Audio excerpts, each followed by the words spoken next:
1911 का साल दो मायनों में भारतीय इतिहास के लिए अविस्मरणीय है। कांग्रेस न केवल अपने हर अधिवेशन में बल्कि जमीन पर भी बंगाल विभाजन का पुरजोर विरोध कर रही थी। अंततः ब्रिटिश हुकूमत को झुकना ही पड़ा और 1911 के इसी साल में बंगाल विभाजन निरस्त हो गया।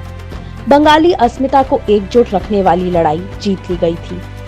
अंग्रेजों की फूट डालो राज करो की नीति के सामने देश और कांग्रेस की जीत हुई। साथ ही पूरे देश में ये संदेश गया कि एकजुट रहकर ही देश विरोधी शक्तियों को परास्त किया जा सकता है। इसी साल बिशन नारायण धर की अध्यक्षता में 1911 में कलकत्ता अधिवेशन आयोजित किया गया। इसी अधिवेशन में बंगाल की माटी के सपूत और विश्व के महान कवि रविंद्रनाथ टैगोर द्वारा लिखित जनगण मन को पहली बार गाया गया। पहली बार गाए जाने के बाद से ही जनगण मन भारतीय जनता में देशभक्ति का प्रतीक बन गया। यही कारण है कि 1950 में जनगण मन को राष्ट्रगान का दर्जा दिया गया।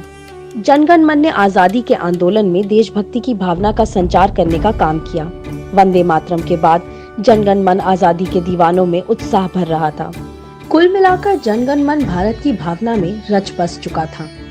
इसलिए पूज्य बापू ने कहा कि इसने हमारे राष्ट्रीय जीवन में जगह बना ली है। वही प्रथम प्रधानमंत्री पंडित जवाहरलाल नेहरू ने इसे एक महान राष्ट्रगान बताया। इस तरह 1911 के साल ने दो बड़े संदेश दिए।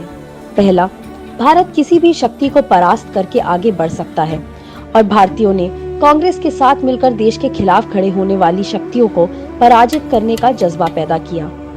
दूसरा, जनगण मन के उदय के जरिए पूरे भारतवर्ष में देशभक्ति की लहर चरम पर पहुंची। आज देश आजादी के कई साल पूरे कर चुका है। आज हमें ये समझने की आवश्यकता है कि हमारे पूर्वजों ने देश को एकजुट बनाए रखने के लिए कितने बड़े बलिदान दिए हैं, संघर्ष किए हैं। हमें उनके बलिदानों और संघर्षों को बेकार नहीं जाने देना है। हम सबको एकजुट होकर अंदर और बाहर दोनों तरह के दुश्मनों से देश की आजादी की रक्षा करनी है। जय हिंद।